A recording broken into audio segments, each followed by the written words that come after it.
Good evening. నమస్తే. Employees మేజర్గా high salary employees తమ ఉద్యోగాలు ఉంటాయో ఓడతాయో అనే భయంతో ఖర్చులు మరియు ఇన్వెస్ట్మెంట్ గణనీయంగా తగ్గించారు. కంపెనీస్ మరియు ప్రైవేట్ బ్యాంకులు ఎవరికైతే హై శాలరీస్ ఉంటాయో వాళ్ళని టార్గెట్ చేసి వాళ్ళకి 6 నెలల నుంచి సంవత్సరం జీతం ఇచ్చి వాళ్ళ ఉద్యోగాలు తొలగిస్తున్నారు. దీని ప్రభావంతో రియల్ ఎస్టేట్ అంటే స్థలాల మీద 2 వెహికల్స్ అంటే హై ఎండ్ కార్లు, 3 కన్జ్యూమర్ డ్యూరబుల్స్ అంటే ఏసీలు, ఫ్రిడ్జ్లు వీటిపై తీవ్ర ప్రభావం పడింది. ఎంప్లాయీస్ తమ ఖర్చుని తగ్గించి సేవింగ్ మోడ్కి వస్తున్నారు.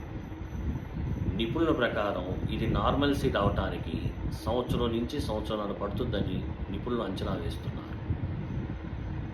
అదిగాక ఒకవైపు ట్రంప్ విధానాలు, రెండో వైపు ఏఏ థ్రెడ్ టు సాఫ్ట్వేర్, 3 ఈ కొత్త ఇంజనీర్స్ ఎవరైతే పాస్ అయ్యి ఇంజనీరింగ్ కాలేజ్ బయటకు వస్తున్నారో వీళ్ళు అమెరికా కళలు మానుకొని ఇండియన్ జాబ్ మార్కెట్ వైపు చూడటంతో ఇండియన్ జాబ్ మార్కెట్ టైట్ అయింది.